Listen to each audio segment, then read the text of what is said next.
الحمد لله نحمده ونستعينه ونستغفره ونؤمن به ونتوكل عليه ونعوذ بالله من شرور أنفسنا ومن سيئات أعمالنا من يهده الله فلا مضل له ومن يضلله فلا هادي له ونشهد أن لا إله إلا الله وحده لا شريك له ونشهد أن سيدنا ونبينا مولانا محمدا عبده ورسوله أرسله الله بالحق بشيرا ونذيرا وداعيا إلى الله بإذنه وسراجا منيرا أما بعد فقد قال الله تعالى في كلامه القديم أعوذ بالله من الشيطان الرجيم بسم الله الرحمن الرحيم وما من دابة في الأرض إلا على الله رزقها ويعلم مستقرها ومستودعها كل في كتاب مبين وهو الذي خلق السماوات والأرض في 6 أيام وكان عرشه على الماء ليبلوكم أيكم أحسن عملا ولئن قلت إنكم مبعوثون من بعد الموت ليقولن الذين كفروا إن هذا إلا سحر مبين صدق الله العظيم. கண்ணியத்திற்குரிய பெரியோர்களே, சகோதரர்களே, அல்லாஹ் தஆலாவுடைய பெயரருளால் 684வது வாரமாக தஃப்சீருடைய இந்த தொடர் பயான் ஆரம்பிக்கப்படுகிறது. சூரா ஹூத் என்ற அத்தியாயத்தினுடைய ஆரம்ப சில ஆயத்துகள் இதற்கு முன்னால் விளக்கப்பட்டன. இப்பொழுது வாசிக்கப்பட்ட ஆரம்ப ஆயத்து 12வது ஜுசுவினுடைய ஆரம்பம். 11 ஜுசுக்கள் முடிந்து 12வது ஜுசுவுடைய ஆரம்பம். உலகத்தில் மனிதன் தன்னுடைய வாழ்க்கையினுடைய ஜீவனாம்சத்தை தேடுவதற்காக வேண்டி, அதாவது உணவுப் பொருள்களை தேடுவதற்காக வேண்டியும் பணங்காசுகளை தேடுவதற்காக வேண்டியும் தன்னுடைய வாழ்க்கையை வீணாக்கிக் கொள்ளுகின்றான். வாழ்க்கையினுடைய நோக்கம் என்னவோ அந்த நோக்கத்தை தவறவிட்டு விடுகின்றான். அல்லாஹ் தஆலா இந்த உலகத்தை படைத்த ஆரம்ப காலத்திலேயே ஒவ்வொரு மனிதனுக்கும் என்ன கிடைக்கும் என்பதை முடிவு செய்து வைத்திருக்கின்றான், எழுதி வைத்து விட்டான். உலகில் மனிதன் எவ்வளவு முயற்சித்தாலும் எது எழுதப்பட்டதோ அதுதான் கிடைக்கும். மனிதனுக்கு கொடுக்கப்படக்கூடிய ரிஸ்க், உணவு சம்பந்தப்பட்ட விஷயம், அதுவும் முடிவு செய்யப்பட்டது. முடிவு செய்யப்பட்ட அந்த உணவு நிச்சயமாக மனிதனுக்கு கிடைத்தே தீரும். ஒருவருக்கு என்ன உணவு நிர்ணயம் செய்யப்பட்டதோ அது கண்டிப்பாக அவருக்கு கிடைத்தே தீரும். ஆனால் உலகத்திலே முயற்சி செய்ய வேண்டும், உழைக்க வேண்டும், செயல்பட வேண்டும் என்ற விதிகள் எல்லாம் இருக்கின்றன. அவற்றை செய்யும் பொழுது அல்லாஹ் தஆலா எதை நிர்ணயம் செய்திருக்கின்றானோ அது கிடைக்க செய்யும். கொஞ்சம் முயற்சி செய்தால் போதுமானது. அதற்காக வேண்டி தனக்கு உணவு கிடைக்க வேண்டும், பொருள் கிடைக்க வேண்டும் என்பதற்காக வேண்டி காலம் முழுவதும் அதிலேயே ஈடுபட்டு கொண்டு அல்லாஹுடைய கடமைகளை, கட்டளைகளை மறந்து வாழக்கூடிய சூழ்நிலை இருந்தால் அது மிகப்பெரிய குற்றத்திற்குரியது என்பதையும் அல்லாஹ் தஆலா பல இடங்களிலே சொல்லி காட்டினான். இந்த ஆயத்தினுடைய ஆரம்பத்தில் அல்லாஹ் தஆலா ஒரு கருத்தை சொல்லுகின்றான். வமா மின் தாப்பத்தின் ஃபில் அர்தி இல்லா அலல்லாஹி ரிஸ்குஹா. இந்த பூமியிலே ஊர்ந்து திரியக்கூடிய எந்த உயிரினமும் அதற்கு உணவளிப்பது அல்லாஹ்வின் மீது கடமையாகவே தவிர இல்லை. அதாவது அல்லாஹ்வின் மீது கடமையாகத்தான் இருக்கின்றது, அல்லாஹ் பொறுப்பேற்றுக் கொண்டவனாக இருக்கின்றான் என்ற கருத்தை சொல்லுகின்றான். தாப்பத் என்று சொன்னால் பூமியிலே வாழுகின்ற, ஊர்ந்து திரிகின்ற பொருள், உயிரினம் என்பதாக பொருளாகும். அது மனிதனாக இருந்தாலும் சரி, அல்லது மனிதனை விட பெரிய உருவம் கொண்டதாக இருந்தாலும் சரி, அல்லது எறும்பை போன்றதாக இருந்தாலும் சரி, எறும்பை விட மிகச் சிறிய பொருளாக ஒரு உருவமாக இருந்தாலும் சரி, எல்லாவற்றிற்கும் அல்லாஹ் தஆலா ரிஸ்கை ஏற்படுத்தி இருக்கின்றான். அந்த ரிஸ்க், அந்த உணவு, இந்த இடத்துல ரிஸ்க் என்பதற்கு பொதுவான அர்த்தம் கொடுக்கப்படக்கூடியது என்பது. அதில் முன்னால சில ஆயத்துகளில் விளக்கம் சொல்லி இருக்கின்றோம். ஆனால் இந்த இடத்துல அல்லாஹ் தஆலா ரிஸ்க் என்று சொல்லுவது மனிதன் சாப்பிடக்கூடிய பொருள், அதே மாதிரி உயிரினங்கள் சாப்பிடக்கூடிய பொருள். அந்த பொருள்களை அல்லாஹ் தஆலா கொடுப்பதாக வாக்களித்திருக்கின்றான், அதாவது பொறுப்பேற்றுக் கொண்டிருக்கின்றான் என்பதை சொல்லுகின்றான். பொறுப்பேற்றுக் கொண்டிருக்கின்றான் என்று சொன்னால் கட்டாய கடமை என்பது கிடையாது. அல்லாஹுவின் மீது கடமையாக விதிக்கக்கூடிய எந்த சட்டமும் கிடையாது. எந்த சக்தியும் அல்லாஹ் மீது ஒரு காரியத்தை விதியாக்க முடியாது, கட்டாயமாக்க முடியாது. அவன் விரும்பினால் செய்வான், விரும்பினால் விட்டு விடுவான், செய்யாமல் விட்டு விடுவான். ஆனால் இங்கே பொறுப்பேற்றுக் கொண்டதை அல்லாஹால நிறைவேற்றிய தீர்வான். அல்லாஹால வாக்குக்கு மாற்றம் செய்ய மாட்டான், வாக்குறுதிக்கு மாற்றம் செய்ய மாட்டான். வமா மின் தாப்பத்தின் ஃபில் அர்தி இல்லா அலல்லாஹி ரிஸ்குஹா, அல்லாஹ்வின் மீது அந்த பொறுப்பு இருக்கின்றது என்பதை குறிப்பிடுகின்றான் இந்த ஆயத்தில். அதாவது உணவு கொடுக்கக்கூடிய பொறுப்பை அல்லாஹால ஏற்றுக்கொண்டிருக்கின்றான். உணவு கிடைக்க வேண்டும் என்று மனிதன் கவலைப்பட வேண்டிய அவசியம் இல்லை. அந்த உணவு நிர்ணயிக்கப்பட்ட அந்த உணவு மனிதனை தேடிக்கொண்டிருக்கின்றது. ரசூலுல்லாஹி ஸல்லல்லாஹு அலைஹி வஸல்லம் அவர்கள் மற்றொரு ஹதீஸிலே சொல்லுகின்றார்கள், மனிதன் உணவை தேடி அலைகின்றான், உணவை தேடி பிரயாணம் செய்கின்றான், உணவை தேடி பாடுபடுகின்றான். ஆனால் அந்த உணவு மனிதனை தேடிக்கொண்டிருக்கின்றது. இவனிடத்தில் எப்படி போய் சேருவது என்று அந்த உணவு தேடிக்கொண்டிருக்கின்றது. உணவு மனிதனை தேடிக்கொண்டிருக்கக்கூடிய நிலையில மனிதன் உணவை தேடி போக வேண்டிய அவசியம் என்ன இருக்கின்றது? ஆனால் இதிலே முன்னால் சொல்லப்பட்டபடி எந்த முயற்சியும் செய்யாமல் வீட்டுக்குள்ளே உட்கார்ந்து கொண்டால் உணவு வந்துவிடும் என்று அர்த்தம் அல்ல. அது செய்யக்கூடாது. தவக்குல், அல்லாஹ் மீது நம்பிக்கை வைக்க வேண்டும். நம்பிக்கை வைத்துக் கொண்டு பேசாமல் ஒரு மூலையில உட்கார்ந்து விடுவது என்று அர்த்தம் அல்ல. எதிரிகள் ஒரு நாட்டை தாக்கவிருக்கின்றார்கள், எதிரிகள் நம்முடைய நாட்டை தாக்கவிருக்கின்றார்கள். அல்லாஹ் மீது நம்பிக்கை வைத்து வீட்டுக்குள்ளேயே மஸ்ஜிதிலேயே உட்கார்ந்து விட்டால் வரக்கூடியவர்கள் தாக்கி அழித்து நாசமாக்கி விட்டு போய்விடுவார்கள். மக்களை கொலை செய்து சூறையாடி எல்லாம் செய்துவிட்டு போய்விடுவார்கள். அல்லாஹ் மீது தவக்குல் வைக்க வேண்டும். எதிரிகள் வந்துவிட்டால் அவர்களை தடுத்து நிறுத்துவதற்காக வேண்டி ஆயுதங்களுடன் அங்கே செல்ல வேண்டும். தவக்குல் என்ற நம்பிக்கையிலே மிகப்பெரிய வலு படைத்தவர்களாக ரசூலுல்லாஹி ஸல்லல்லாஹு அலைஹி வஸல்லம் அவர்களும் சஹாபாக்களும் இருந்தார்கள். போர் என்று வரும்பொழுது அந்த போருக்காக வேண்டிய ஆயத்தமாகி ஆயுதங்களோடு அவர்கள் போனார்கள் என்ற வரலாற்றை நாம் பார்க்கின்றோம். அதுபோன்று அல்லாஹ் தஆலா ரிஸ்குக்கு பொறுப்பேற்றுக் கொண்டிருக்கின்றான் என்று சொன்னால் பேசாமல் உட்கார்ந்தால் வந்துவிடும் என்று பொருள் அல்ல. அல்லாஹ் தஆலா பொறுப்பேற்றுக் கொண்டிருக்கின்றான் என்ற நம்பிக்கை வேண்டும். அந்த நம்பிக்கையோடு உழைக்க வேண்டும், அந்த நம்பிக்கையோடு செயல்பட வேண்டும் என்பதை அல்லாஹ் தஆலா இங்கே குறிப்பிடுகின்றான்.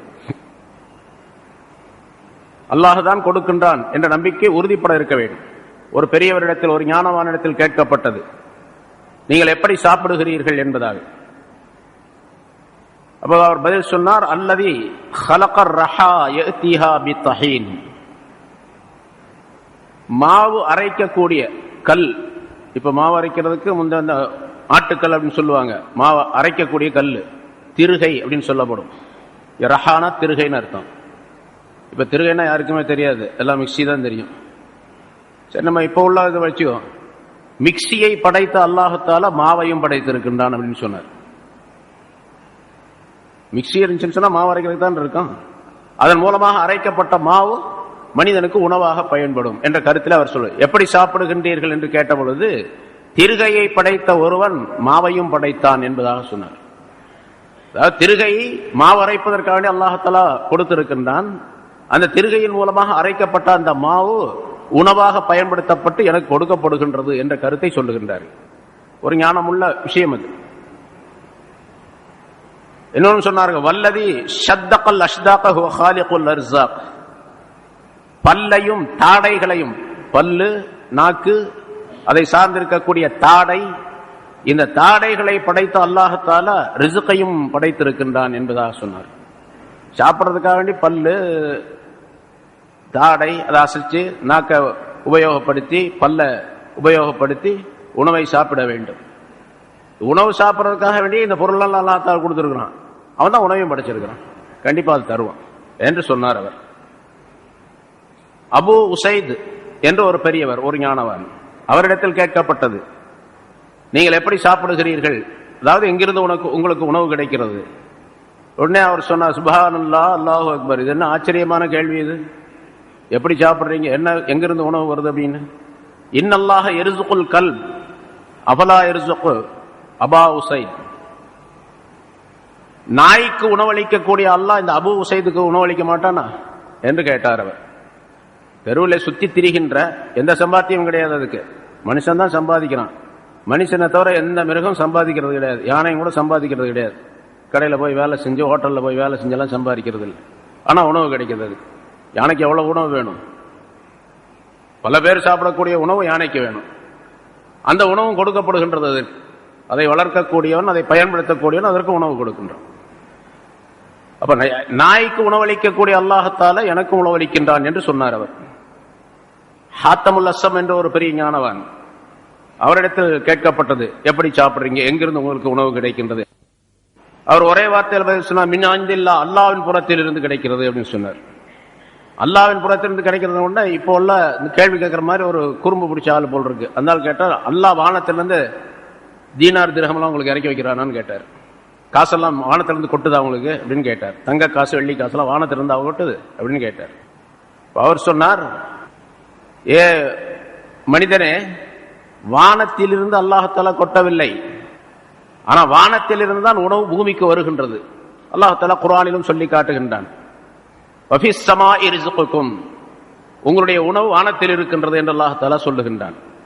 நீ தீனாரும் திர்ஹமும் வானத்திலிருந்து வருகின்றதா என்று கேட்கின்றாய். உண்மையிலே ரிஸ்க் வானத்திலிருந்து தான் வருகின்றது.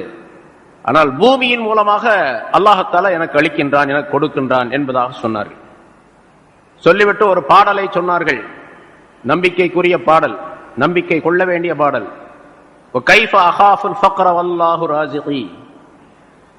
நான் எனக்கு அல்லாஹ் உணவளிக்கக்கூடியவனாக இருக்கும் நிலைமையில் நான் வறுமையை எப்படி பயப்படுவேன்? நான் ஏன் பயப்பட வேண்டும்?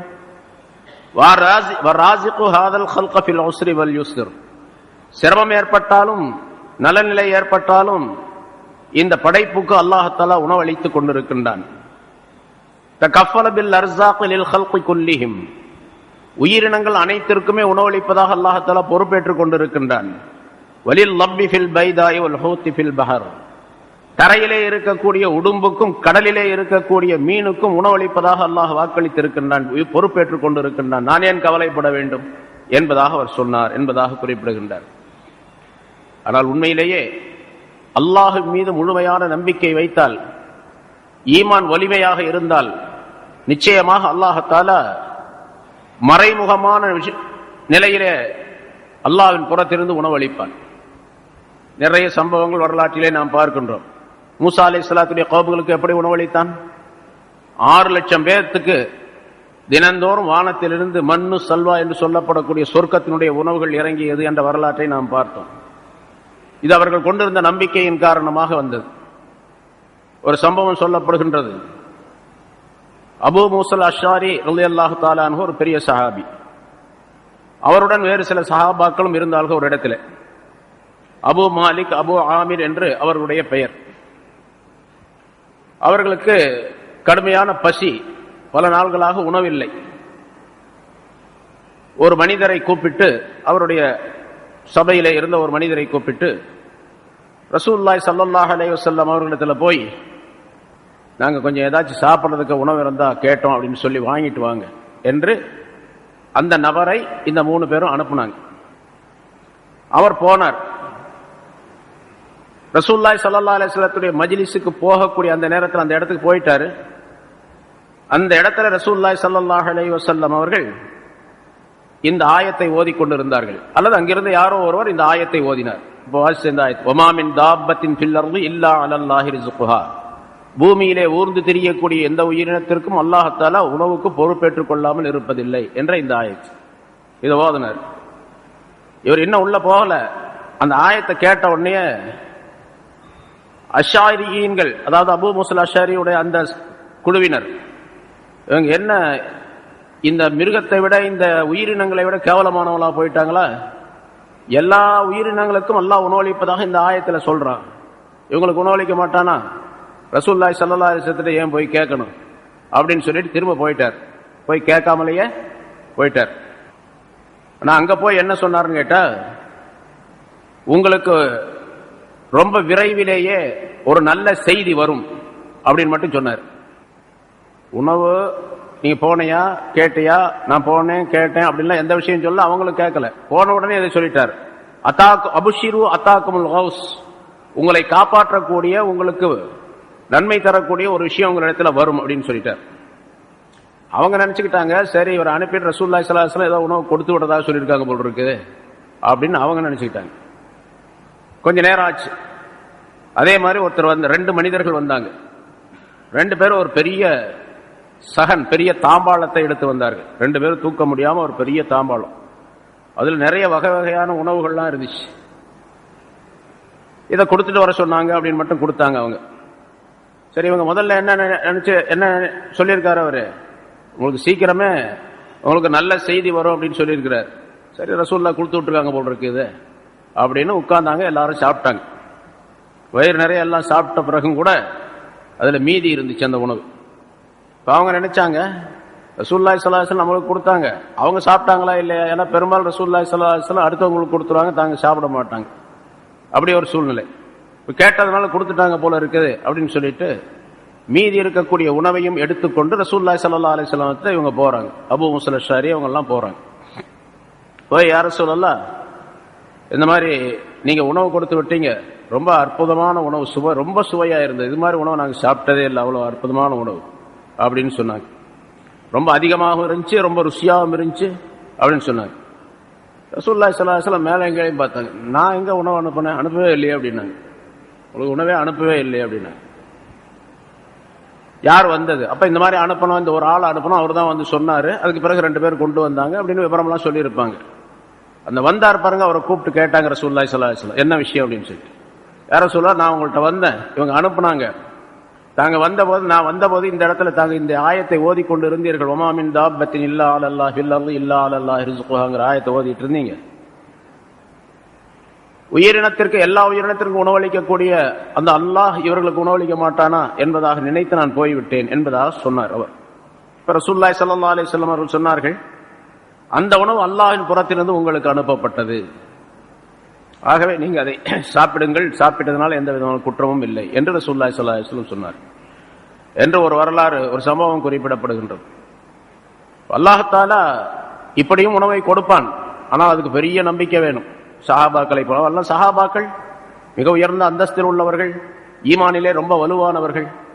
ஏதாவது சிக்கலான சிரமமான நேரத்தில் இப்படியும் அல்லாஹ் தஆலா உணவளிப்பான். சரி, ஆனா அதனால எல்லா மனிதருக்கும் இப்படி கிடைக்குங்கிற கேரண்டி எல்லாம் கிடையாது. மற்ற மனிதர்கள்லாம் உழைக்க வேண்டும், உழைத்தால் தான் பொருள் கிடைக்கும், அதன் மூலமாக உணவு பெற முடியும். ஆக அல்லாஹ் தஆலா உணவளிக்க பொறுப்பேற்றுக் கொண்டிருக்கின்றான் என்ற இந்த நம்பிக்கை இருக்க வேண்டும். மற்றொரு ஹதீஸிலே ரசூலுல்லாஹி ஸல்லல்லாஹு அலைஹி வஸல்லம் சொன்ன செய்தி, தவக்குல் சம்பந்தமாக சொல்லுகின்றார்கள். ஒரு மனிதன் அல்லாஹ்வின் மீது அவன் உணவளிப்பான், பொருள் கொடுப்பான் என்ற நம்பிக்கை வைத்து அவன் அதை தேடி செல்லுவானேயானால், பறவைகளுக்கு உணவளிப்பதை போன்ற மனிதர்களுக்கும் அல்லாஹ் தஆலா உணவளிப்பான். பறவைகள் காலையிலே ஸல்லல்லாஹு அலைஹி வஸல்லம் சொல்லுகின்றார்கள், பறவைகள் காலையிலே தங்களுடைய கூடுகளிலிருந்து வெளியே செல்லும் பொழுது அது காலி வயிற்றுடன் செல்லுகின்றது. மாலை நேரத்தில் கூட்டுக்கு திரும்பி வரும் பொழுது வயிறு நிரம்பியதாக திரும்பி வருகின்றது. யார் சாப்பாடு வச்சிருந்தா, இங்க சாப்பாடு இருக்குது வந்து சாப்பிட்டு போகணும், எந்த பறவையாவது யாராவது கூப்பிட்டாங்களா? பாட்டுக்கு போகுது, வயிறு நேரம் சாப்பிட்டு வந்துருது. எப்படி போகுது, எங்க போகுது அப்படிங்கறதெல்லாம் தெரியாது. எல்லா பறவைகளும், பல்லாயிரக்கணக்கான பல கோடிக்கணக்கான பறவைகள் காலையிலே வெறும் வயிற்றுடன் வெளியே செல்லுகின்றன. திரும்பி வரும் பொழுது பிதானா, வயிறு நிரம்பியவையாக திரும்பி வருகின்றன என்று சொல்லுகின்றார்கள். அதுபோன்ற மனிதன் காலையிலே வேலைக்கு செல்லும் பொழுது அல்லாஹ் மீது நம்பிக்கை வைத்து வெளியே செல்ல வேண்டும். திரும்பி வரும்போது அதற்குரிய உணவோடு அவன் திரும்பி வருவான், அல்லாஹ் தஆலா கொடுப்பது என்று குறிப்பிடுகின்றார். உணவு மனிதனை தேடிக்கொண்டிருக்கின்றது, மனிதன் அதை தேடி போக வேண்டிய அவசியம் இல்லை. அதாவது அதன் பின்னாலேயே சுற்றி கொண்டிருக்க வேண்டிய அவசியம், முயற்சி செய்ய வேண்டியது அவ்வளவுதான். ஒரு விதமான முயற்சி, லேசான முயற்சி இருந்தால் போதுமான, எந்த அளவுக்கு முயற்சி செய்யணும் அந்த அளவுக்கு முயற்சி. பிறகு மற்ற நேரங்களில் அல்லாஹுடைய இபாதத்து, வணக்க வழிபாடுகளில் அந்த மனிதன் ஈடுபட்டு இருக்க வேண்டும். சஹாபாக்கள் அப்படித்தான் செய்தார்கள். இன்னைக்கு போனாங்க, இன்றைக்கு தேவையான உணவு கிடைச்சிருச்சுன்னா அதோடு நிறுத்திக்குவாங்க. போயிட்டு 1 மணி நேரத்தில் 2 மணி நேரத்தில் உணவு கிடைச்சி போச்சு, உணவுக்குள்ள காசு கிடைச்சிருச்சு, அதோட வீட்டுக்கு வந்துடுவாங்க. வந்துட்டு மற்ற நேரங்கள் முழுவதுமே இபாதத்திலே, வணக்க வழிபாடுகளில், ஜிக்ர் ஃபிக்ர்களிலே ஈடுபட்டு இருப்பார்கள். கிடைச்சிச்சு அப்படிங்கிறதுக்காக இன்னும் கொஞ்சம் நேரம் முயற்சி செஞ்சா இன்னும் கொஞ்சம் அதிகமாக கிடைக்கும், இன்னும் கொஞ்சம் நேரம் இருந்தா இன்னும் கொஞ்சம் அதிகமாக கிடைக்கும் அப்படின்னு இருக்கிறதே கிடையாது. பல மனிதர்கள், பல ஞானவான்கள் அந்த காலத்தில் உள்ளவர்களுடைய நிலை எப்படி இருந்திருக்கின்றது. சில பேர் கூலி வேலை செய்வார்கள்.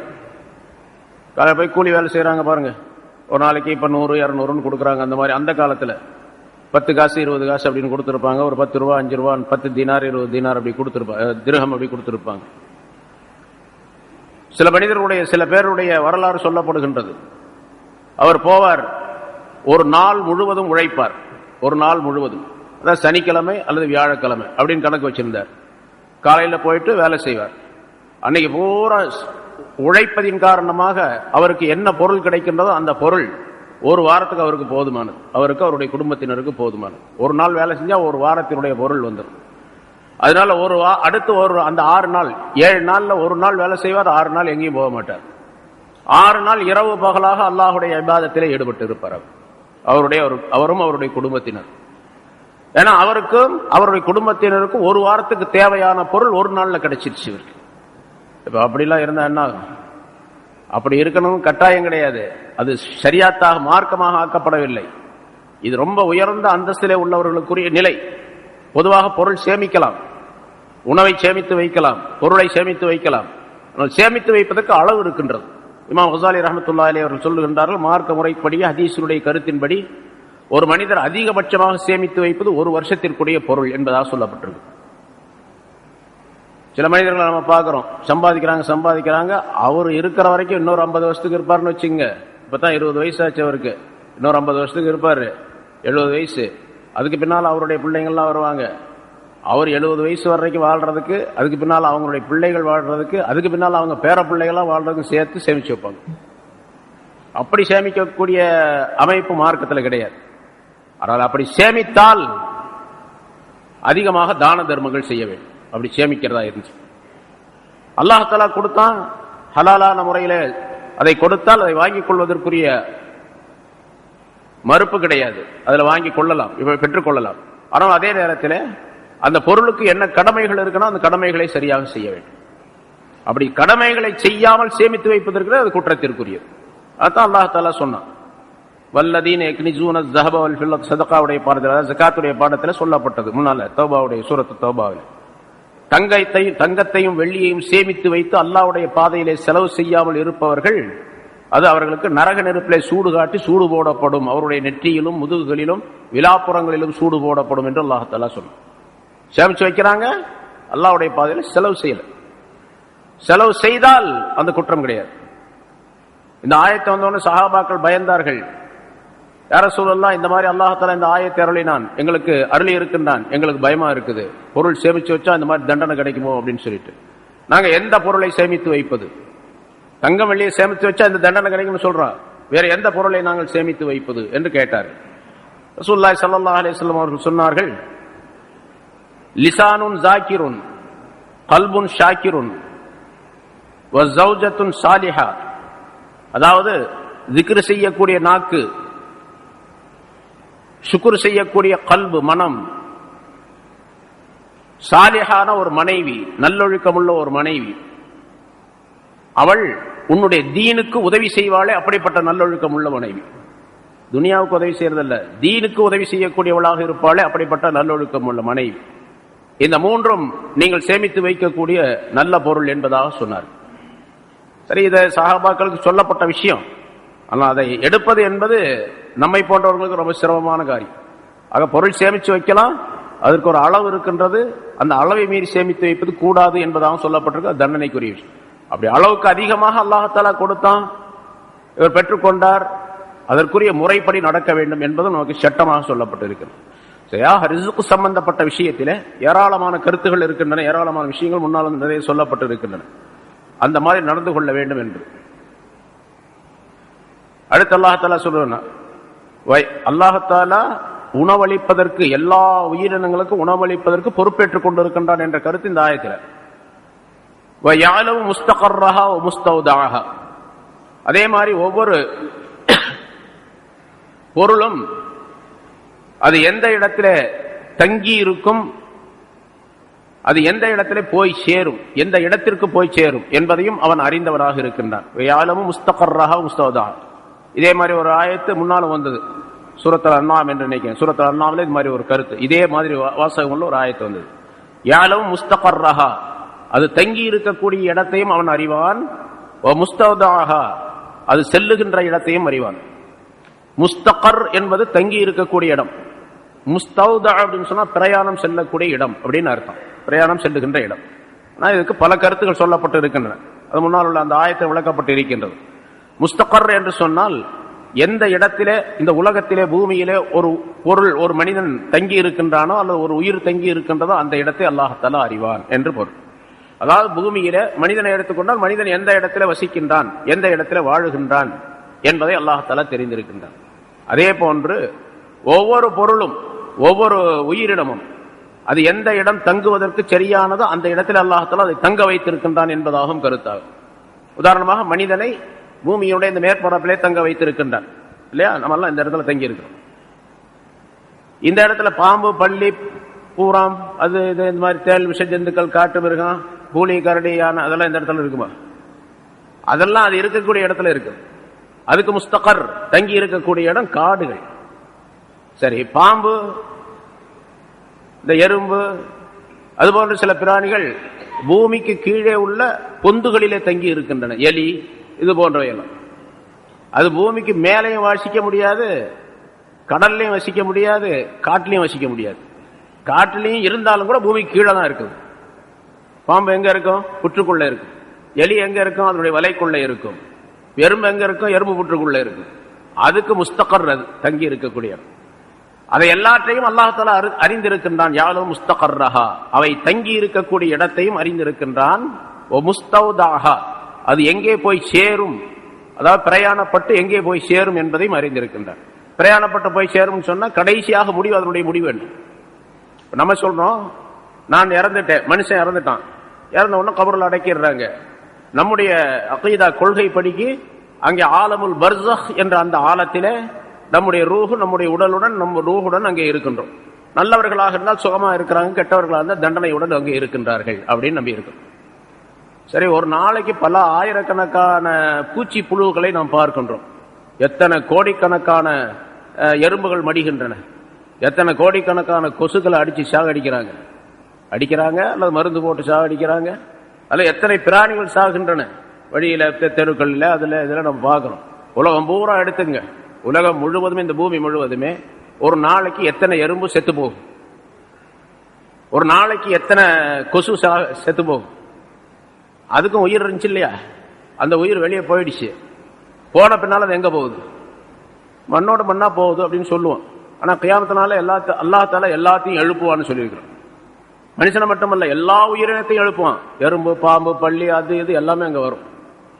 மாடு, கீடு, ஆடு, கோழி எல்லாமே அடுத்து சாப்பிட்ட கோழியெல்லாம் அங்க வரும். எத்தனை கோழி ஒரு நாளைக்கு அறுக்கிறாங்க.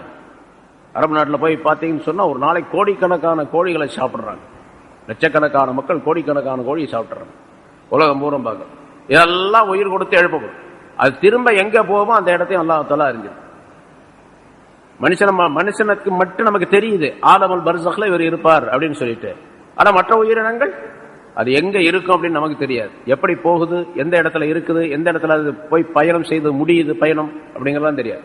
அதையெல்லாம் அல்லாஹ் தஆலா அறிவான். யாலும் முஸ்தௌதாஹா, அது செல்லுகின்ற இடத்தையும் அல்லாஹ் தஆலா அறிவான். இது ஒரு அர்த்தம். இன்னொரு அர்த்தம் முஸ்தகர்ரஹா அப்படின்னு சொன்னா அது தங்கி இருக்கக்கூடிய இடத்தையும் அது இறந்து போகக்கூடிய இடத்தையும் அறிவார்.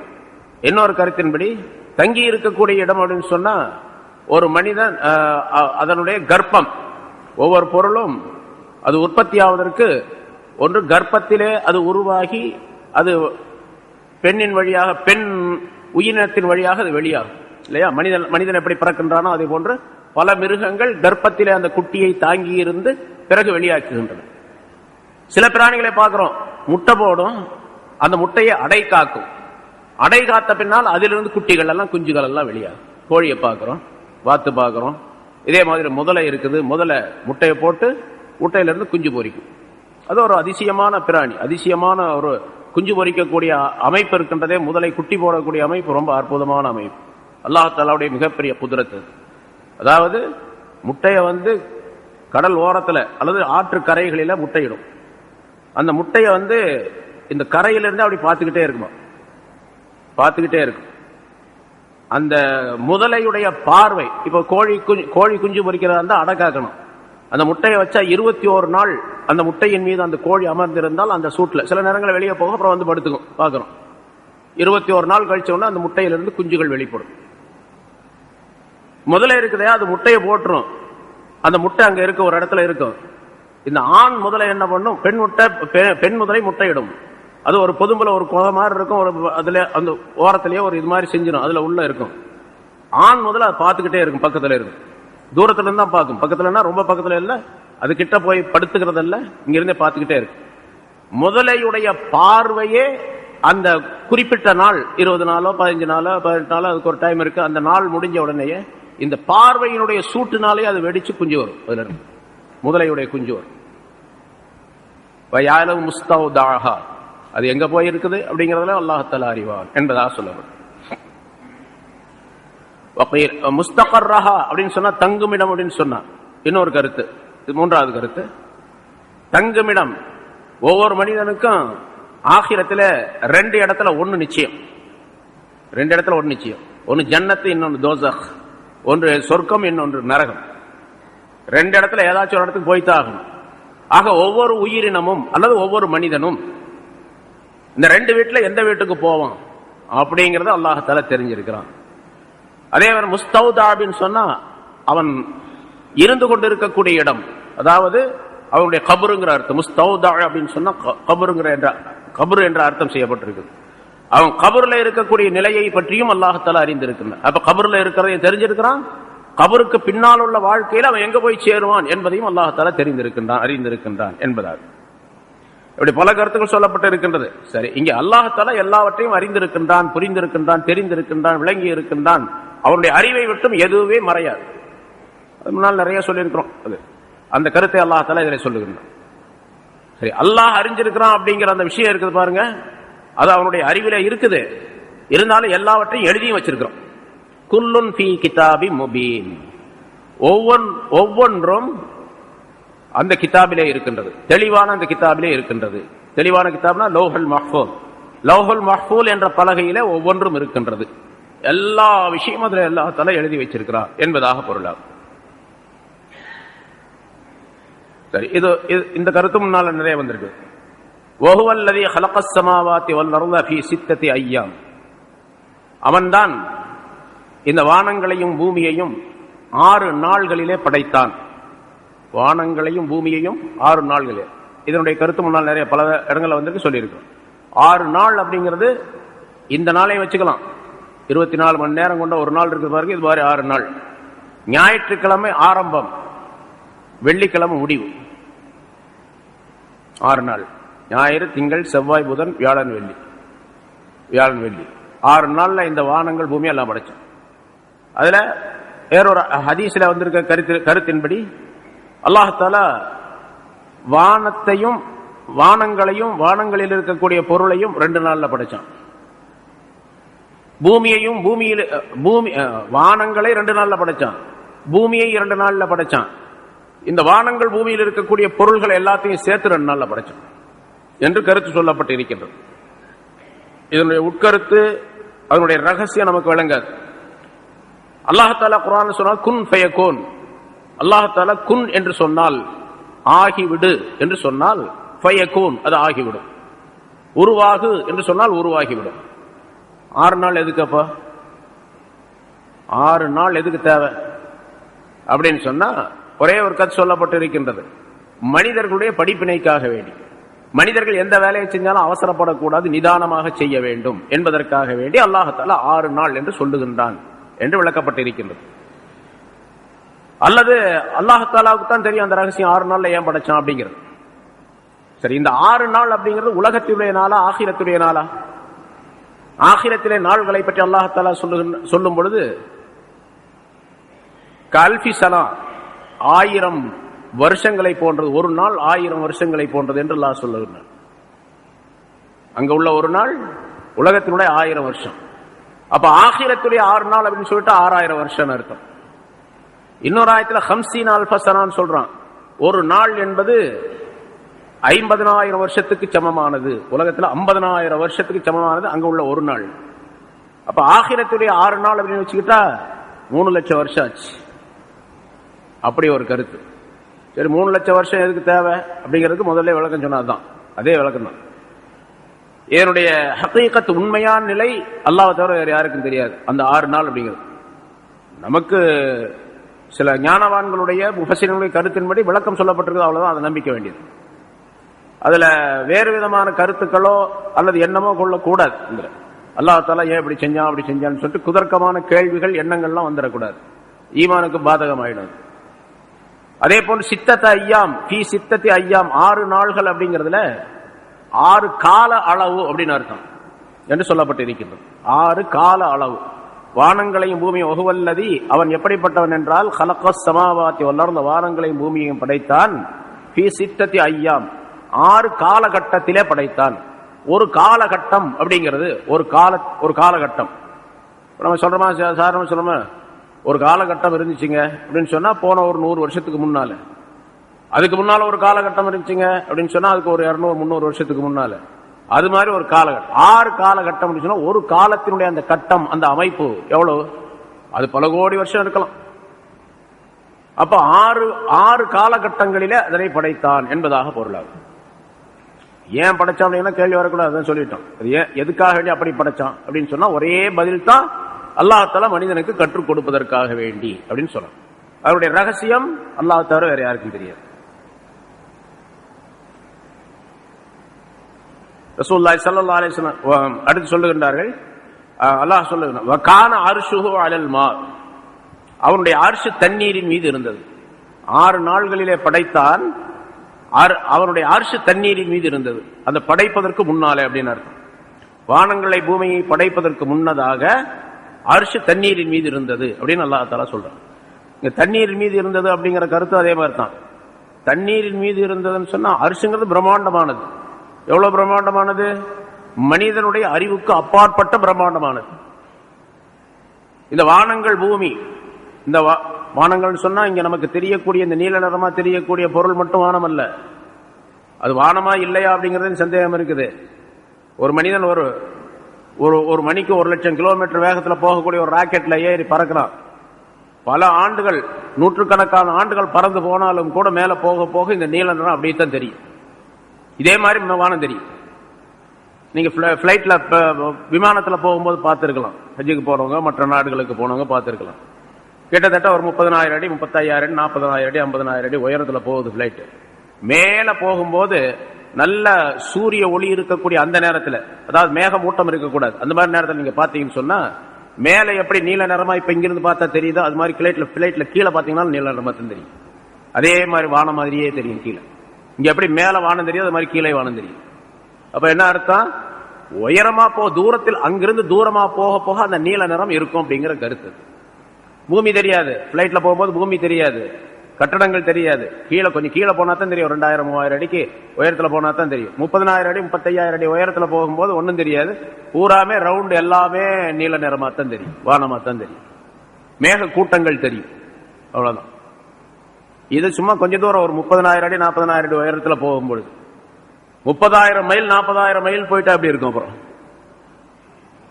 போனவங்க சொல்றாங்க, இப்போ ராக்கெட்ல போயிட்டு இருக்காங்க, போயிட்டு வர்றாங்களா, அவங்க எல்லாம் சொல்றாங்க எதுவுமே தெரியாது. அந்த கண்ணாடி மூலமாக பார்க்கும் பொழுது தூரத்தில் சின்ன சின்ன கோள்கள் தெரியும், சின்ன சின்னதா தெரியும். மிக பிரம்மாண்டமான கோள்கள், பூமியை விட பல மடங்கு பெருசு. சூரியன் இருக்குது, சூரியனை பார்த்தா எவ்வளவு பெருசு சூரியன் சொல்லி இருக்கிறோம். இந்த பூமியுடைய வடிவத்தை போன்று 1,60,000 மடங்கு பெருசு சூரியன். பூமி சுற்றளவு 40,000 கிலோமீட்டர் பூமியுடைய சுற்றளவு. இது போன்று 1,60,000 மடங்கு பெருசு அந்த சூரியன். சரி, இதெல்லாம் சேர்ந்ததுக்கு பேர் தான் வானங்கள் பூமி அப்படின்னு சொல்றது வச்சுங்க. ரசூலுல்லாஹி ஸல்லல்லாஹு அலைஹி வஸல்லம் அர்ஷ பத்தி சொன்னாங்க. அர்ஷ் எவ்வளவு பெரியது என்று சொன்னால் ஒரு உதாரணத்திற்காண்டி சொல்லி காட்டுகின்றார்கள். மனிதன் கற்பனை செய்ய வேண்டும், விளங்க வேண்டும் என்பதற்காக வேண்டி ஒரு பெரிய மைதானத்துல ஒரு மனுஷன் நிக்கிறான். எவ்வளவு பெரிய மைதானம், கண்ணு கட்டிய தூரம் வரைக்கும் அதை நீண்டு விரிந்து தெரியுது. எந்த விதமான கட்டடங்களோ மலைகளோ செடிகளோ கொடிகளோ எதுவுமே கிடையாது, மரங்கள் கிடையாது. கண்ணு கட்டிய தூரம் வரைக்கும் பறந்து விரிந்து தெரியுது ஒரு பெரிய மைதானம். அந்த மைதானத்துல ஒரு வளையல் கிடக்குது, அல்லது ஒரு வளையம் கிடக்குது, வளையம், சின்ன வளையம் ஒன்று, வளையல் மாதிரி ஒரு வளையம் கிடக்குது. இந்த பறந்து விரிந்திருக்கக்கூடிய அந்த மைதானம் இருக்குது பாருங்க, அதுதான் அர்ஷ். இந்த வளையம் இருக்குது பாருங்க, அதுதான் 7 வானங்கள், பூமி எல்லாம் சேர்ந்தது. அப்போ அர்ஷுக்கு முன்னால இந்த எல்லா பொருள்களும் சேர்த்து எந்த அளவுன்னா ஒரு வளையலுடைய அளவு, ஒரு வளையத்தினுடைய அளவு தான் என்று சொன்னார்கள். அப்படின்னா அந்த அர்ஷ் எவ்வளவு பெருசு இருக்கும்? அவ்வளோ பெரிய அர்ஷ 4 மலக்குகள் தான் சுமக்கிறாங்க. அல்லாஹ் தன்னுடைய குதிரத்தை காட்டுவதற்காக 4 மலக்குகளை படைத்திருக்கின்றார். அவங்க ஆரம்பத்தில் அரிச படைச்சு தூக்குன்னு சொன்னாங்க, தூக்க முடியல. தூக்குன்னு சொன்னாங்க, தூக்க முடியல. திரும்ப தூக்குன்னு சொன்னா தூக்கும், பேர் சொல்லி தூக்க அப்படின்னா பிஸ்மில்லான்னு தூக்குனாங்க, தூக்கிட்டு நிக்கிறாங்க. கியாமத்து நாள் வரும்போது எல்லா இதுவும் பயங்கரமான அதிர்ச்சி ஏற்பட்டு எல்லாம் இடிந்து விழும். சூரியன் உதிர்ந்து கீழே விழும், அதாவது நட்சத்திரங்கள்லாம் விழும். சூரியன் எல்லாம் அதனுடைய ஒளி இல்லாமல் போகும். சந்திரன் கீழே விழும், எல்லாம் ஒட்டஞ்சு கீழே தூள் தூளாக ஆகக்கூடிய நேரத்தில் அந்த அரிசும் அதிரக்கூடிய நேரத்தில் 4 பேர் பிடிச்சா பத்தாது. இந்த 4 பேர் பிடிச்சிட்டு இருக்காங்க பாருங்க, அவங்க பத்தாது, இன்னொரு 4 மலைக்கு கூட சேர்ப்போம். யௌம இதின் சமானியா என்று அல்லாஹ் சொல்லுகின்றான். அந்த நாள்ல 8 பேர் சுமப்பாங்க என்பதாக சொல்லுங்க. சரி, அவ்வளோ பெரிய அரிசு எங்க இருந்துச்சு? அலல் மா வகான அரிசு அலல் மா, தண்ணீரின் மீது இருந்தது என்று அல்லாஹ் சொல்லுகின்றான். தண்ணீரின் மீது இருந்ததுன்னா உண்மையா தண்ணீர். அந்த தண்ணி எங்க இருந்துச்சு? அப்ப இப்னு அப்பாஸ் ரலியல்லாஹு தஆலா அன்ஹு அவர்களிடத்துல ஒருவர் கேட்டார், மற்றொருவர் கேட்கிறாரு, தண்ணீரின் மீது அரிசி இருந்துச்சுன்னா அல்லாஹ் தஆலா சொன்னா தண்ணி எங்க இருந்துச்சுன்னு கேட்டார். நம்மால இப்ப கேட்பாங்கல்ல யாராவது ஒரு ஆளு, அதே தண்ணி எங்க இருந்துச்சு? அவங்க சொன்னாங்க அலல் ஹவா, காற்றின் மீது இருந்தது தண்ணீர் அப்படின்னாங்க.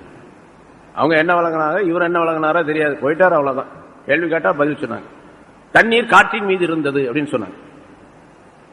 சரி, இப்ப உள்ள அறிவியல் படி இந்த உலகம், அதாவது இந்த பிரபஞ்சம் சொன்னா எல்லாம் சேர்ந்தது பேர் தான் பிரபஞ்சம். இது எப்படி உருவாச்சு அப்படிங்கிறதுக்கு நிறைய விளக்கங்கள் சொல்லி இருக்கிறாங்க. ஒரு அற்புதமான விளக்கங்கள் நிறைய இருக்குது. பல கருத்துக்களுக்கு முன்னாலே ஒரு தடவை சொல்லி இருக்கிறேன்னு நினைக்கிறேன். ரசூலுல்லாஹி ஸல்லல்லாஹு அலைஹி வஸல்லம் அவர்கள் சொன்னார்கள், இந்த அரிசு இப்ப கான அரிசு அலல் மான் அல்லாஹ் தஆலா சொல்றான். வானங்கள் பூமி படைக்கப்படுவதற்கு முன்னால, அரிசு படைக்கப்படுவதற்கு முன்னால அல்லாஹ் எங்க இருந்தான் அப்படின்னு ஒருத்தர் கேட்டார். ஒரு சஹாபி ரசூலுல்லாஹி ஸல்லல்லாஹு அலைஹி வஸல்லம் அவர்கள் கேட்டார், அல்லாஹ் எங்க இருந்தான் அப்படின்னு. ஸல்லல்லாஹு அலைஹி வஸல்லம் ஃபில் அமா, வெற்றிடத்திலே இருந்தான். அமான் சொன்னா வெற்றிடத்திலே இருந்தான். மா தஹ்தஹு ஹவா வ மா ஃபௌகஹு ஹவா, கீழையும் காற்று கிடையாது, மேலையும் காற்று கிடையாது, வெற்றிடத்தில் இருந்து. கற்பனை எல்லாம் பண்ண முடியாது. சிந்தித்தால் சிந்தனை தடுமாறிவிடும். வானத்தை பார்த்தாவே தடுமாறுது. வானத்தை படைச்சவன எப்படி யோசனை பண்றது? அல்லாஹ் தஆலா சொல்றான், நீங்க பாருங்க, வானத்தை பாருங்க. அதாவது சூரத்துல் முல்க்ல அல்லாஹ் தஆலா சொன்னா, நீங்க திரும்பி பார்த்தீங்க அப்படின்னு சொன்னா திரும்ப உங்களுடைய பார்வை உங்களிடத்துல வரும், திரும்பி வரும். அதாவது அதை கணிச்சு நீங்க இப்படித்தான் என்று முடிவு கட்ட முடியாது. சரி, படைச்சவன் எப்படி இருப்பான்னு சொல்லி சிந்தனை செஞ்சாலும் அறிவு தடுமாறிவிடும். ஆனா ஸல்லல்லாஹு அலைஹி வஸல்லம் சொல்லுகின்றார்கள், அதுக்கு கீழையும் காற்றில்லை, மேழையும் காற்றில்லை, அல்லாஹ் தஆலா வெற்றிடத்துல இருந்தான் அப்படின்னு சொல்றாங்க. அப்படி இருந்து அல்லாஹ் தஆலா இந்த பிரபஞ்சத்தை படைக்க வேண்டும் என்று நாடினான். அதாவது கடவுள் ஒருவர் உண்டு. சொல்ற அறிவியலார் சொல்றது, கடவுள் ஒருவன் உண்டு. இந்த பிரபஞ்சத்தை படைத்த கடவுள் ஒருவன் உண்டு. எல்லாரும் ஒத்துக்கிறாங்க. எத்தனை கடவுளை வணங்கினாலும் சரி அவன் பூராமே ஒத்துக்கிறான், ஒரே கடவுள் தான் அப்படிங்கறத ஒத்துக்கிறான். ஒரு கடவுள் தான். அவன் ஆரம்பத்தில் என்ன பண்ணா, ஆங்கிலத்தில் எழுதும்போது நெபுலா என்று ஒன்றை படைத்தார். அந்த கடவுள் நெபுலா என்று ஒன்றை படைத்தார். நெபுலா அப்படிங்கிறதுக்கு என்ன சொன்னா, மேகம் போன்று, லேசான மேகத்தை போன்று ஒரு ஒளிமயமான தோற்றமுள்ள அந்த நீரிலிருந்து ஆவி வருது பாருங்க, அது போன்றுள்ள ஒரு அமைப்பிலே ஒளிமயமான ஒரு காட்சி கொண்ட ஒரு அமைப்பு, அதுதான் நெபுலா அப்படின்னு சொல்லப்படுது. அந்த நெபுலா என்பதை அல்லாஹ் தஆலா படைத்தார். அதை வேகமாக அல்லாஹ் தஆலா சுழல விட்டான், அது சுத்துச்சு. அது வேகமாக சுத்துகின்ற நேரத்தில் அதிலிருந்து ஈத்தர் என்று சொல்லப்படக்கூடிய மற்றொரு பொருள் உருவானது. அதிலிருந்து நெபுலாவிலிருந்து மற்றொரு பொருள் உருவானது ஈத்தர் அப்படின்னு சொல்லப்படும். அது அந்த ஈத்தர் அப்படிங்கிறதும் ஒரு சக்தி வாய்ந்த ஒரு பொருள் அது. ஆனா அந்த பொருளும் எப்படி இருந்தது என்று சொன்னால் மேகத்தை போன்றுதான் இருந்தது. அது அதுக்கு என்ன, வான்வெளியிலே மிக விசாலமாக இருக்கக்கூடிய பரமணுக்கள், மிகச்சிறிய துகள்கள், அணுக்கள், அந்த அணுக்கள் அதிலிருந்து வெளியாச்சு. நெபுலா வேகமாக சுழன்றதின் காரணமாக ஏற்பட்ட அணுக்கள், மிக சின்ன சின்ன அணுக்கள், பல கோடிக்கணக்கான மிக பிரம்மாண்டமான அணுவுடைய ஒரு பெரிய கூட்டம் உருவானது. அந்த அணு சுழன்றது. சுழலும் பொழுது வேகமாக சுழலக்கூடிய நேரத்தில் அதிலிருந்து எலக்ட்ரான்ஸ், ரேடியம் என்ற இரண்டு பொருள்கள் உருவானது. அதாவது மின் சக்தி, அதாவது இந்த காந்த சக்தி, ஒளிமயமான காந்த சக்தி, இந்த ரெண்டும் அதிலிருந்து உருவானது. அந்த ஈத்தர் என்பதிலிருந்து உருவானது. அந்த இரண்டும் சுற்றியது, இரண்டும் வேகமாக சுழன்றன. வேகம் அப்படின்னு சொன்னா அது வாயு வேகம், மனோவேகம் சொல்றாங்களோ அந்த மாதிரி மனிதனுடைய அறிவில கணிக்க முடியாது, அவ்வளவு வேகமாக அது சுழன்றது. அதிலிருந்து ஆட்டம் என்று சொல்லப்படக்கூடிய ஒரு சக்தி வாய்ந்த ஒரு பொருள் வெளியானது.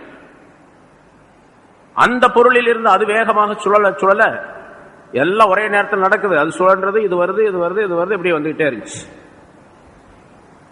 இந்த வானங்கள் பூமி உருவாவதற்குரிய, குறிப்பாக பூமி உருவாவதற்குரிய மூலப்பொருள்களாக இருக்கக்கூடிய எலிமெண்ட்ஸ் அப்படின்னு சொல்லப்படும்.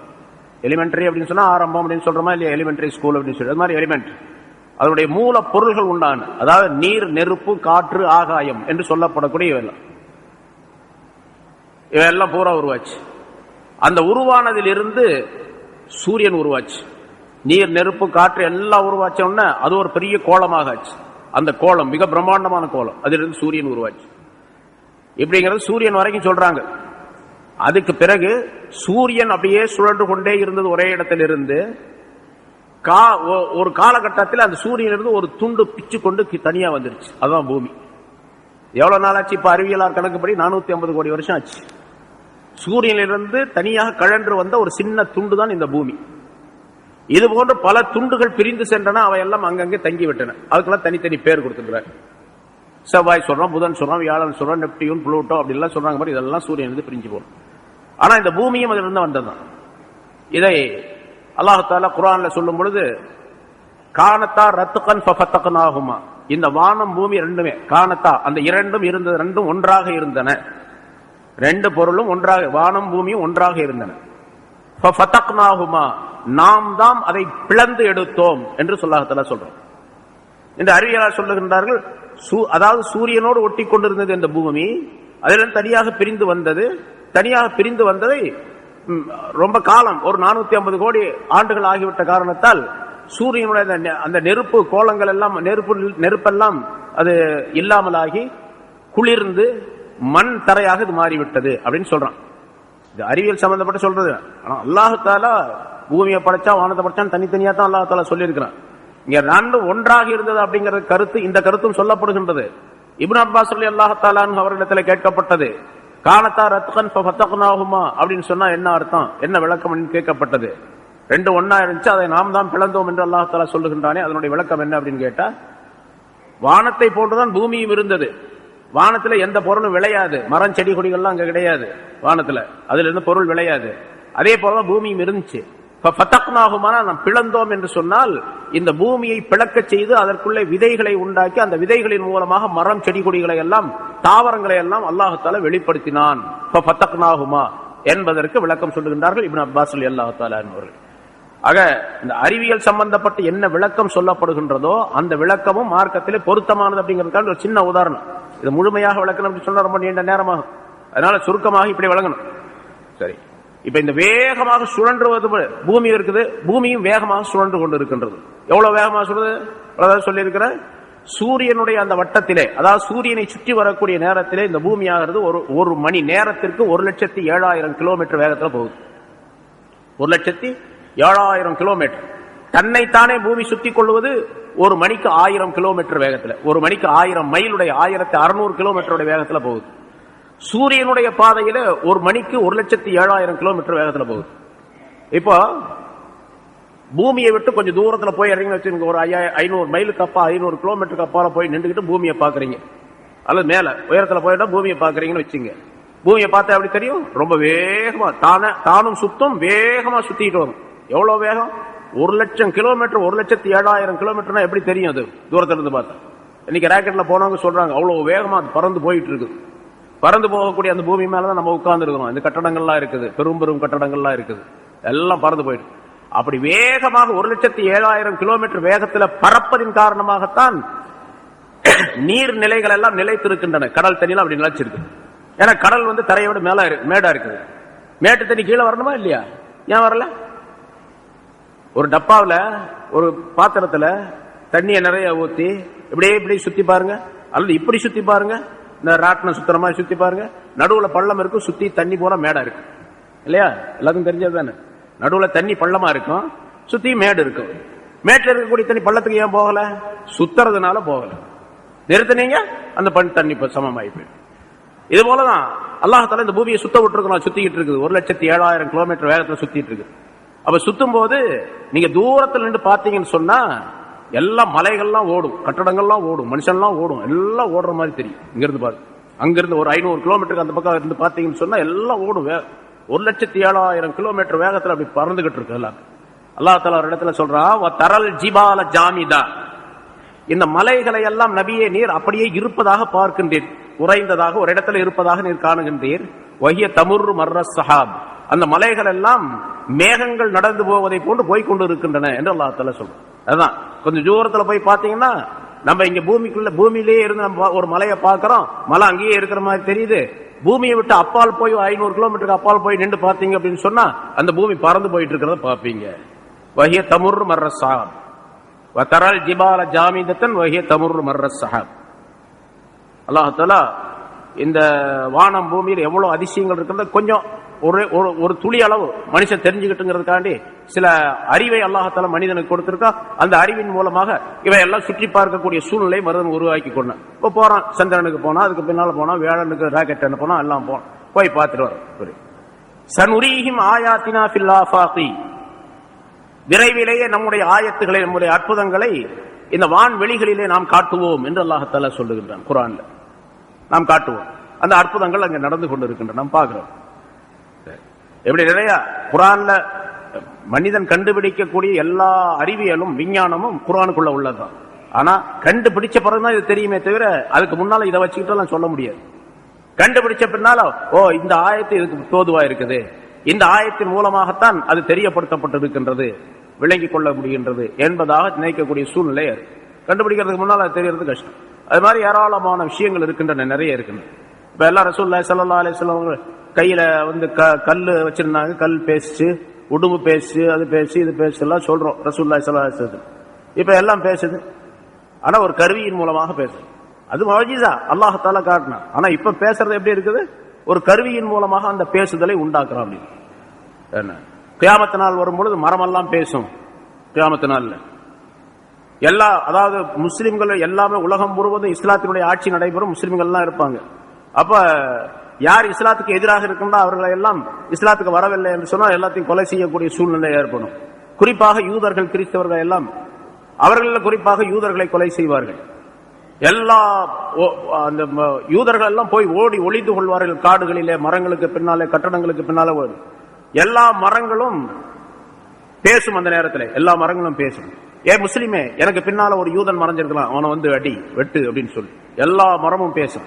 கர்கத் என்ற மரத்தை தவிர என்று ரசூலுல்லாஹி ஸல்லல்லாஹு அலைஹி வஸல்லம் சொன்னாங்க. கர்கத் என்ற அந்த மரம் இருக்குதே, அது யூதனுக்குரிய மரம், அவன் யூதனுக்கு சப்போர்ட்டா இருக்கிறது. அந்த மரத்துக்கு பின்னால எவனாச்சும் போய் ஒழிஞ்சானா அது காட்டி கொடுக்காது என்று சொல்லுகின்றார். சரி, மரம் பேசும் சொன்னா எப்படி பேசும்? ஒரு இது ஒண்ணு ஒருத்தர், அதாவது பாபுல் அதுக்கார் அப்படின்னு சொல்லிட்டு ஒரு சின்ன இது ஒண்ணு வைக்கிறோம். 2 பேட்டரி போட்டு அது கதவு டோர் திறக்கிறோம். இந்த பக்கத்தில் ஒரு பகுதியை, அந்த பக்கத்தில் ஒரு பகுதியை ஒட்டி விட்டுட்டோம்னு சொன்னா கதவை திறக்கும் போது பிஸ்மில்லா அப்படிங்குது, கதவை திறக்கும் போது அல்ஹம்துலில்லாஹ்னு சொல்லுது, கதவை திறக்கும் போது அஸ்ஸலாமு அலைக்கும் சொல்லுது. அது கருவி வச்சிருக்கா, அதுல பிஸ்மில்லா இருக்கு, அல்ஹம்துலில்லாஹ் இருக்குது. ஆமா, லா தன்ஸிக்ரல்லாஹ் அப்படின்னு சொல்லுது,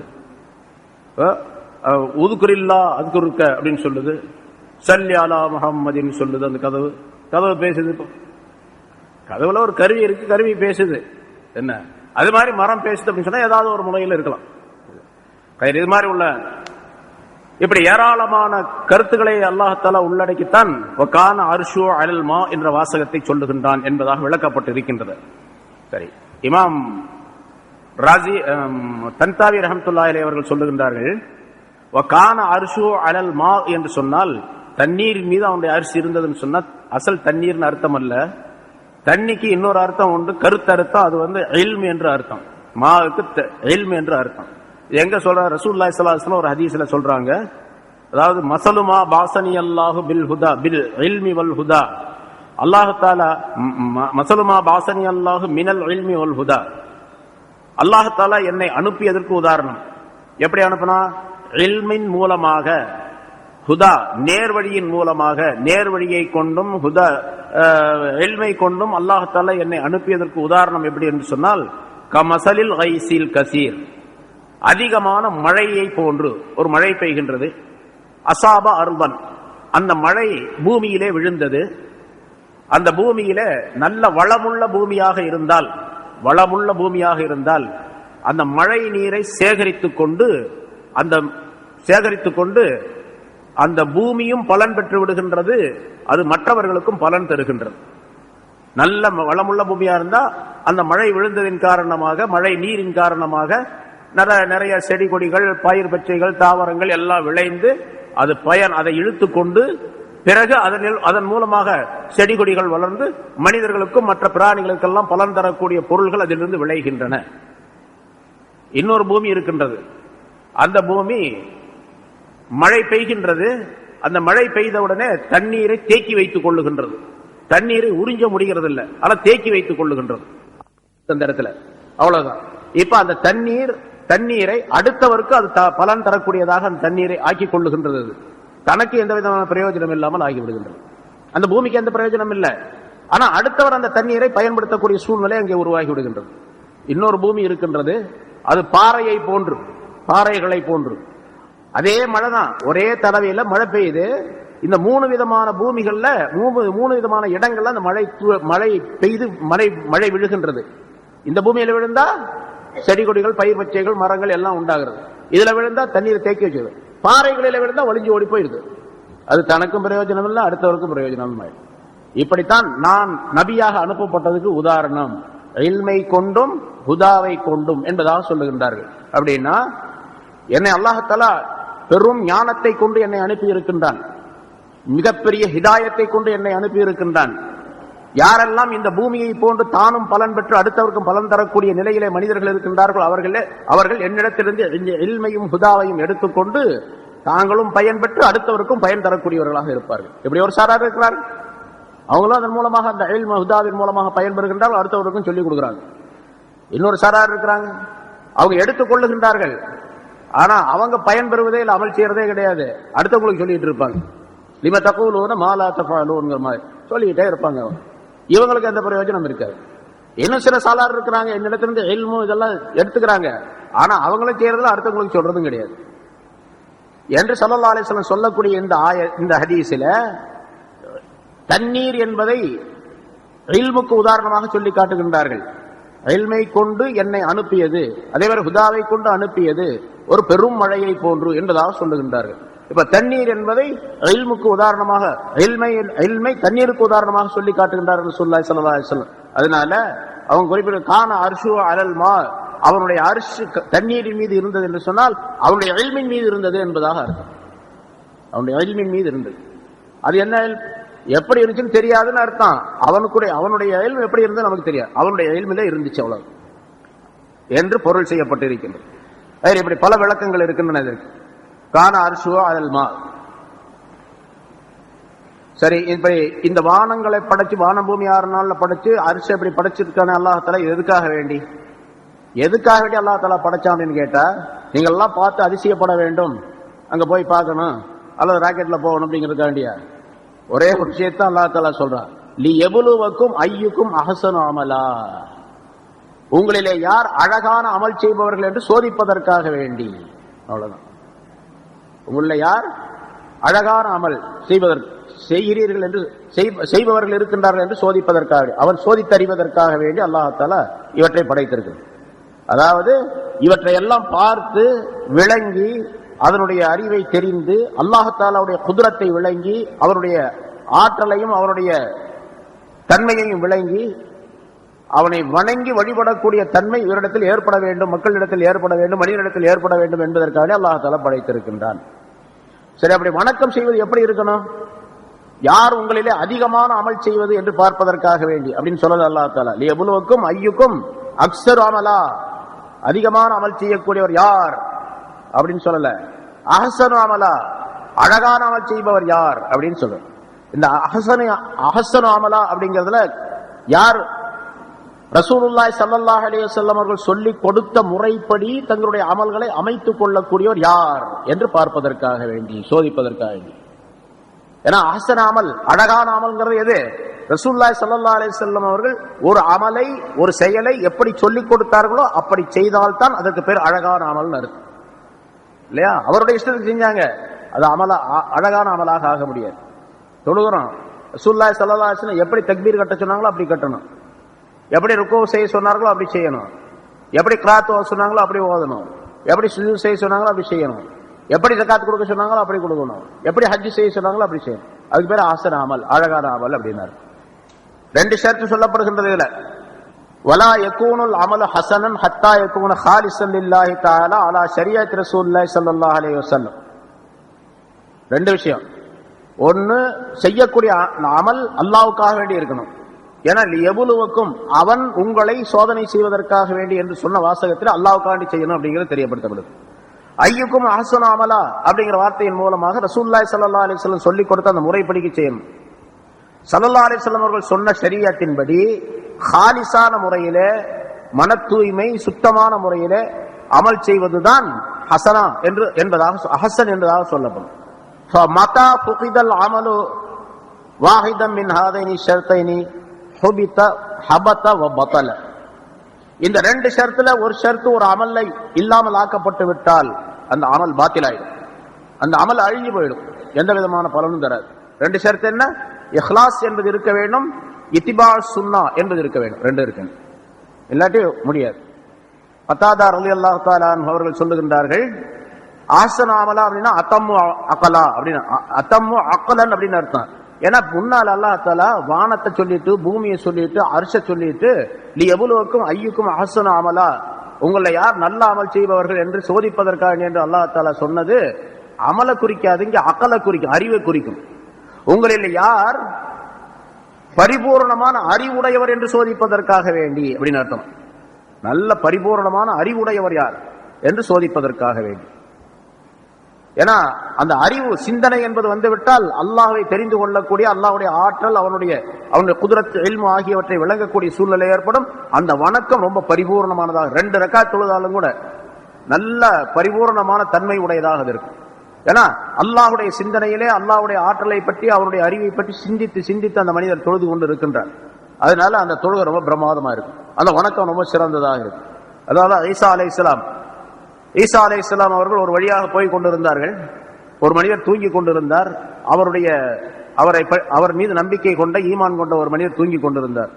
எழுப்பி யா நாயிம் கும் தஅப்பத் அப்படின்னு சொன்னாங்க. தூங்கக்கூடிய ஆளை எந்திரிச்சு தொழுப்பா அப்படின்னு சொன்னாங்க, நீ இபாதத் செய் அப்படின்னு சொன்னாங்க. அப்புறம் அவர் எந்திரிச்சார். எந்திரிச்சு யார் ரூஹல்ல, அல்லாஹ்வுடைய ரூஹ் அவர்களை கத்த அபத்து, நான் வணங்கிட்டேன், நான் தொழுதுட்டேன், வணங்கிட்டேன் அப்படின்னு சொன்னார். விவத்த அபத்தன்னு கேட்டார், எப்படி நீ வணங்கின அப்படின்னு கேட்டார்.